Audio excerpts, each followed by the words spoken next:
కసింకోటలో గురువారం ఉదయం Jabardasth fame hyper ఆది జనసేనకు ప్రచారం నిర్వహించారు. ముందుగా కసింకోట మండల జనసేన కార్యాలయంలో హైపర్ ఆదికి కసింకోట జనసేన, తెలుగుదేశం, బీజేపీ నాయకులు ఘన స్వాగతం పలికారు.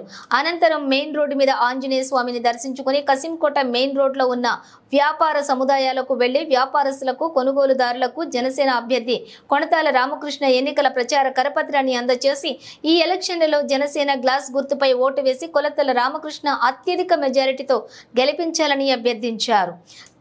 కసింకోటలోని గురువారం వారపు సంత జరుగుతూ ఉండటంతో హైపర్ ఆదిని ప్రజలు, యువకులు అధిక సంఖ్యలో యువత, జనసేన నాయకులు హైపర్ ఆదితో సెల్ఫీలు దిగేందుకు ఎగబడ్డారు. కసింకోట మెయిన్ రోడ్డు గుండా సంతబయలు జంక్షన్ గుండా కాపు వీధి, గొల్లపేట, కస్సా వీధి, పూసర వీధి, కొమ్మర్ వీధుల్లోని డోర్ టు డోర్ ప్రచారాన్ని నిర్వహిస్తున్న సమయంలో దారి పొడవునా మహిళలు హారతలిస్తూ స్వాగతం పలికారు. ఈ కార్యక్రమంలోని కసింకోట తెలుగుదేశం, జనసేన మండల నాయకులు, కార్యకర్తలు పెద్ద ఎత్తున పాల్గొన్నారు.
Hey,